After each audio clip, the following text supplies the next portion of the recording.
This presentation is an overview of the complete SCADA product, opcsystems.net.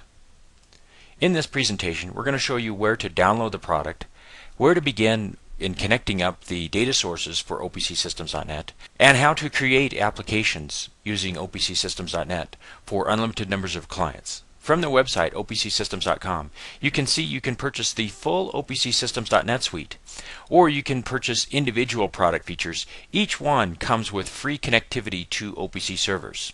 You can see the pricing for opcsystems.net under our products page.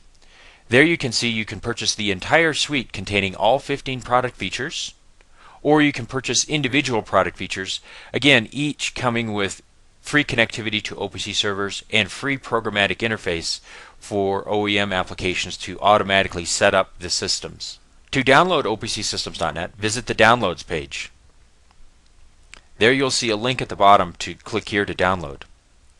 Fill in your contact information and select Proceed to Download. There you can download either the 32-bit version or 64-bit version. When you build applications, they can be deployed to either 32-bit or 64-bit operating systems. The components can be compiled for any CPU target system. After you install opcsystems.net, you'll have the program group opcsystems.net. There you'll have applications to set up opcsystems.net. You'll have online examples for the .NET Framework 4.0, 3.5, and 2.0. And under the Help directory, you'll have the opcsystems.net help file. The first thing to determine is where is the data going to be coming from as a data source. If we select data sources, we can see we can have data coming from OPC servers, from OPC clients, also from Microsoft Excel, from databases like SQL Server, Oracle, Access, and MySQL, and also the most powerful for open connectivity is for .NET applications. The next thing to determine is what features your SCADA application is going to support.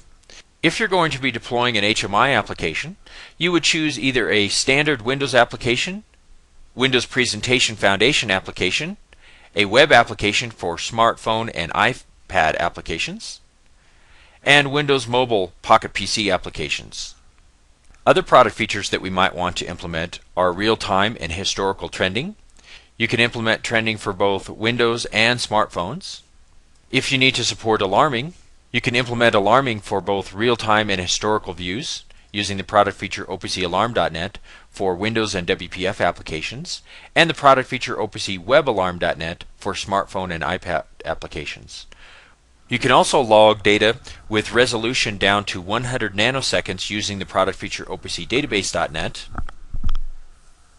This allows you to archive your data into a database or CSV files that you can in turn replay back using opctrend.net or any third-party report system like opcreport.net. The data logging format is open, so you'll be able to make easy queries to it. You can log data either continuously based upon event with confirmation back to the data source, and also based upon data change. If you want to read values back from the database, you use the product feature opcrecipe.net. You can also generate reports based upon event or continuously. You may also want to share your data with Microsoft Excel, third-party OPC clients, and then also transfer data from either calculations or a data source from an OPC server to other OPC servers, even across the internet. Networking is very simple. Just include the IP address, network node name, or registered domain name in the internet for your data source where the OPC system service is running. And security comes free with any of the product features. If you're new to opcsystems.net, you may want to view the Quick Start example section in the opcsystems.net help file. Here we can see where we can begin to set up opcsystems.net tags, set up HMI applications for Windows, WPF, or web applications, trending for Windows, WPF, or web trending, alarming for Windows and web applications, how to implement data logging. We can set up alarm logging, alarm notification via email, configure reports, how to implement the data in Microsoft Excel for both read and write connectivity, how to use opcrecipe.net to transfer values from a database, and how to set up security. And then after defining those configurations on what you want to implement, you would use configure options of the configure OPC systems application to determine how the service is going to start up when the operating system first runs. You can also connect into third-party OPC clients using the OPC server for opcsystems.net. Here's a quick start example section on the programmatic data access, but also there's a video on that describes each of the methods in detail. And to programmatically set up the configurations from a .NET application, use the OPC Systems component. That is free for you to use, and it also supports remote connectivity to remote services. In the opcsystems.net help file, open the section called OPC Systems Configuration. There you can see how to set up tags, data logging, alarm logging, recipes, reports, and how to set up the options.